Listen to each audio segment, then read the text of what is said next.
Godt, så er vi klar. Vi laver en prøvegraduering i dag. William er toing i blå gi, og Uke er Otto i hvid gi.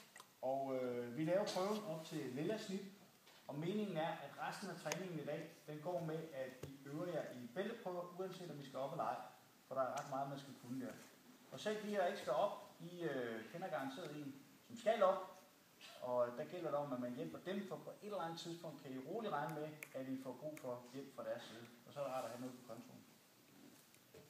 Er I klar? Godt. Værsgo.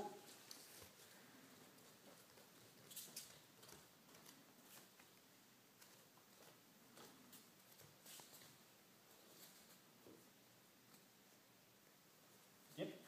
Og så er vi klar, William. Og du skal jo så til lilla snit her i dag. Ja. Ja. Og hvor lang tid har du gået til judo? I 2 år snart. Ja, okay, så du er lidt overkvalificeret i dag. Normalt så har man gået op til et halvt år, når man går op til den her eller et år, eller noget, der minder om det. Du skal vise nogle kast, dem vil jeg gerne se om lidt, men allerførst vil jeg gerne se, at begge to kan lave ukemi. Hvad betyder ukemi? Fald. Ja, og hvad slags fald er der? Rullefald, sidefald og rygfald. Lige præcis. I begynder bare til højre og venstre, lige så mange I kan, og jeg siger selv stop, eller jeg siger stop, når jeg har set nok. Så bare gå i gang. Værsgo.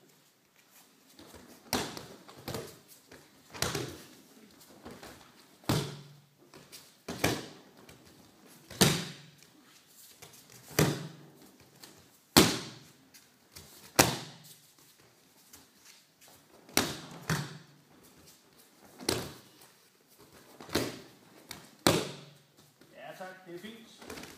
Det er udmærket. Jeg er sikker på, at I har et godt styr på. Faldene bruger man jo, når man skal kaste med hinanden, som vi sagde før. Og der er 2 kast, du skal kunne til den her bælteprøve. Kan du huske, hvad de hedder? Ugoshi og Osubagami. Ja, kan du også huske, hvad de betyder på dansk?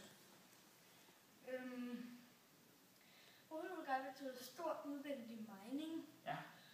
Og Ugoshi, det betyder stor hoftekast. Lige præcis.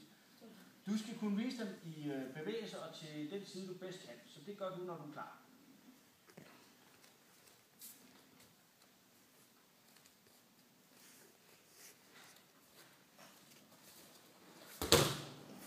Ja, hvad var det for et kast? Det var Ugoshi. Ja, tak. Og så lad os se den anden, du skulle kunne.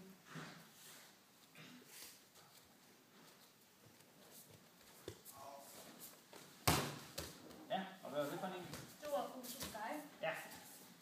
Kan du vise den en gang til, eventuelt? Ja.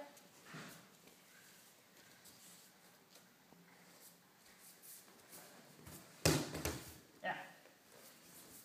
Der er lige lidt med balancen, vil jeg sige. Ja, det gør ikke noget. Vi fortsætter. Det er sådan, så der er også noget, der hedder gulvkamp. Hvad hedder det på japansk?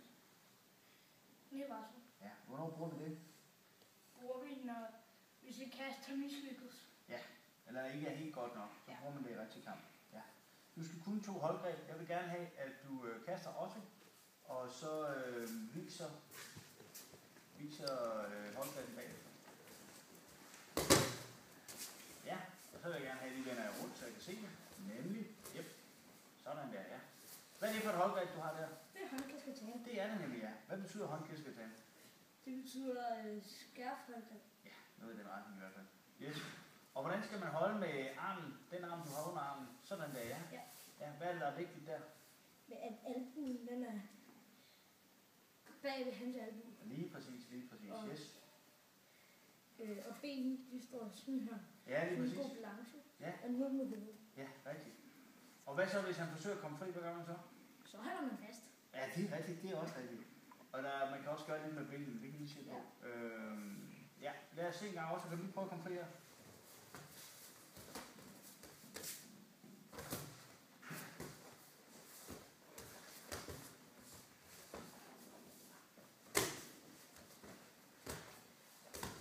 Ja, Mate. Jeg synes, det ser meget fint ud, det der. Kan du andre holdgreb nu?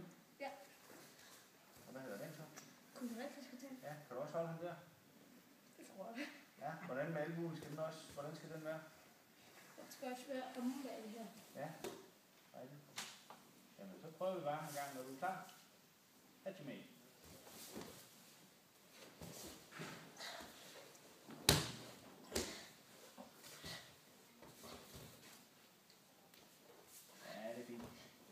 Matti. Han kæmper godt for det, ham også der. Ja. Ja. Og så kan du ikke lige prøve at holde William i holdgreb i gang. Jeg vil gerne se dig på fri, William. Det er ikke klar. Hajime.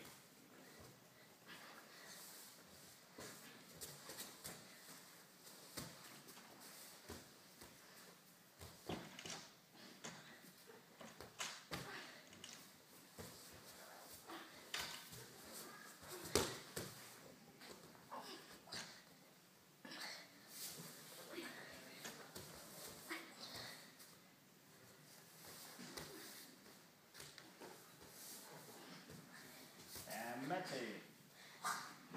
Han holder godt fast. De fleste de vil nok have gjort det sådan, så man har en frigørelsesteknik, som man kan komme ud af. Men altså, når det også holder fast, så kan han det. Det er fint nok. Hvad nu hvis det går det her? Hvad gør man så? Ja, du tog gange i gulvet. Ja, eller? Eller siger stop. Ja, eller siger stop. Ja, det gør man jo ikke. Man må normalt ikke sige noget i en julekamp. Men man klapper et eller andet sted, hvor meget man kan mærke, ikke? Yes. Hvis man starter eller slutter en gulvkamp, så starter man med at hilse på hinanden. Kan I lige vise det? Ja, tak. Nu må I godt rejse op. Så kan du lige vise mig kumikator.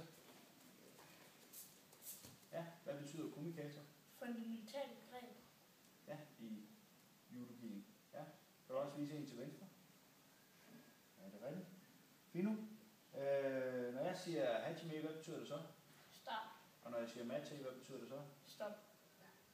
Hvis jeg siger ippon, hvad betyder det så? At jeg er vundet. Ja, og hvis jeg siger osaikumi, hvad betyder det så? Der er holdgreb. Og toketa? Holdgreb og kryds. Lige præcis. Godt. Hvad betyder jule? Den milde vej. Ja, hvorfor er det den milde vej? Man kan sagtens få både skrammer og knop i jule. Det er på grund af, at man ikke slår og sparker. Ja. Og hiver og bygger og alle de her ting. Ja, og så fordi, at man kan kæmpe 100% med hinanden, uden at man kommer til skade. Ikke? Ja. Det kan man ikke så meget i kamp på. Yes. Godt. Jeg har set og hørt det, jeg gerne vil se. I må gerne gå bag.